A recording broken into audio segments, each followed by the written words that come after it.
এবং আমাদের স্কুলের একান্ত বিশ্বরূপ দে মহাশয় এবং আমাদের বন্ধু তিনি এবং সমীরকে সবসময় আমরা পেয়েছি। মেয়েদের অনেক রকম বিজ্ঞান মনস্কতার অনেকভাবে সে সুযোগ চেয়েছে, পেয়েছে এবং করেও দেখিয়েছে। আর সুকান্তবাবু, আপনাকেও আমার প্রণাম এবং যারা উপস্থিত সবাইকেই আমার প্রণাম নমস্কার জানিয়ে আমার প্রিয় শিক্ষিকা এবং প্রিয় ছাত্রীদের জন্য বলছি, হেমন্ত তো কোথায় মুখ লেখিয়েছে তাকে তো দেখতে পাচ্ছি না, আরতিদি, পাপ্পু, সবাইকেই বলছি আমি আজকের দিনে পৌঁছেছি শুধু কাজকে ভালোবেসে। এত তোমাদের ভালোবাসা এগুলো সব পেয়েছি কিন্তু একটাতেই, আমার স্কুলকে ভালোবেসে। সেই জন্যই আমি বলছি স্কুলকে ভালোবাসো এবং নিজেকে কি করে সবার কাজে লাগাতে পারবে সেইটা মনে রাখো। আমি যখন স্কুলে এসেছিলাম তখন বটবৃক্ষের মতো ছিলেন ক্ষমাদি এবং আমি কাকে কি বলে ডাকবো সেটাও কিন্তু ক্ষমাদি আমায় শিখিয়ে দিয়েছিলেন এবং তার সঙ্গে পেয়েছিলাম এক ঝাঁক ঝকঝকে উজ্জ্বল শিক্ষিকা। তারা স্কুলের জন্য অনেক কিছু করেছে, অনেক ত্যাগ, অনেক তিতিক্ষা এবং আমি যা বলেছি তারা প্রাণ করে সাহায্য করেছে। তবেই কিন্তু আজকের এই স্কুল। এটা কিন্তু আমার একক কৃতিত্ব নয়, আমি কিছুই নই তারা ছাড়া। এবং প্রত্যেকে তারা ডেডিকেটেড এবং আমি জানি এরা স্কুলকে আমার থেকেও ভালো পরিচালনা করবে। আমি আর কিছু না হলেও মানুষ বিচার করতে পারি এবং যোগ্য লোকের হাতেই স্কুল দিয়ে গেলাম এবং প্রত্যেককে আমি কাজ ভাগ করে দিয়েছি। একটা জিনিসই মনে রাখতে হবে, দুর্গা প্রতিমাকে আমি যেটা বারবার বলছি, দুর্গা প্রতিমাকে খাড়া রাখে কিন্তু পেছনের সমস্ত বাঁশ কুঠি সব তোমরা আমাকে খাড়া রেখেছো, তাই আমি স্কুলটাকে ঠিক মতো চালাতে পেরেছি।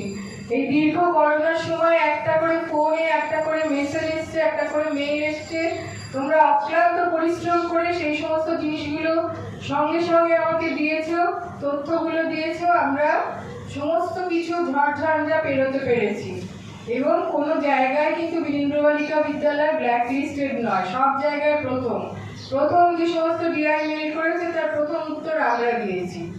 এটা কি আমি একা পেরেছি?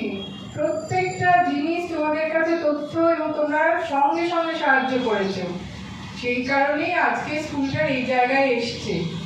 আমি তো বিশ্বরূপবাবুর কাছে অনেক সাহায্য চেয়েছি এবং করেওছেন। আমার আরেকটা আর্জি রইল আমাদের স্কুলের জমিটার ব্যাপারে। এটা একটা বড় আক্ষেপ নিয়ে যাচ্ছি যে স্কুলের একটা বিদ্যালয়ের ভবন হলো না এবং আমি তাকেই দায়িত্ব দিচ্ছি, তিনিই যেন আমাদের হয়ে এই কাজটা একটুখানি মন দেন। সমাজের যোগ্য উত্তরসূরি তিনিও এবং তার যে বাবা ছিলেন আমাদের অসীম স্নেহ করতেন ভূপেন বাবু, তোমরা জানো হয়তো, তার প্রতিটা কাজে তিনি আমাদের ডাকতেন এবং স্কুলের প্রত্যেকটা কাজে, প্রত্যেকটা সরস্বতী পুজোরও তিনি খবর নিতেন। কাজেই তার সুযোগ্য পুত্র বিশ্বরূপ এবং এই অঞ্চলটাতে এরকম একজন কি বলবো কর্মী মানুষের আসার দরকার ছিল, যার জন্য আমরা খুবই আশা করছি আমরা খুব উপকৃত হব এবং তাকে অনেক সময় নষ্ট করে এখানে এসছে তার জন্য আমরা ধন্যবাদ জানাচ্ছি। আমি ধন্যবাদ জানাচ্ছি সুমিত্রে, সুকান্তবাবুকে, তোমাদের সকলকে। এই বৃষ্টির মধ্যেও সুনিতা সে বর্ধমান থেকে চলে এসছে। আমি ধন্যবাদ জানাচ্ছি যারা এখন উপস্থিত নেই। বেদবতী, সে আমাদের খুবই প্রিয় একজন। উজ্জ্বল, সেই যাদবপুর, সেই কোথা থেকে বোধহয় অনেকটা দূর ট্রেনে যেতে হবে, ছুটে ছুটে ভোরবেলা ভিজতে এসছে। আমাদের ভালোবেসেই তো এসছে, তারা আমাদের স্কুলকে ভালোবাসে।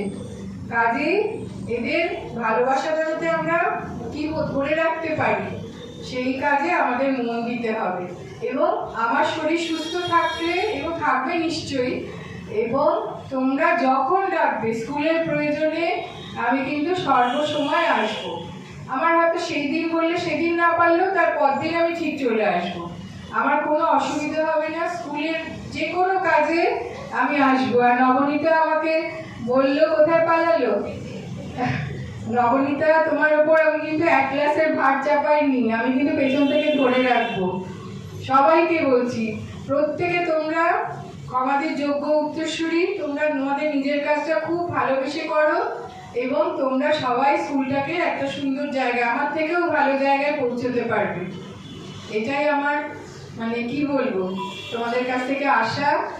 আর আমার একটাই পরিচয়, সেই রবীন্দ্রনাথের পরিচয় কবিতাটাতে যেটা আছে, মোর নাম এই বলে খ্যাত হোক আমি তোমাদেরই লোক।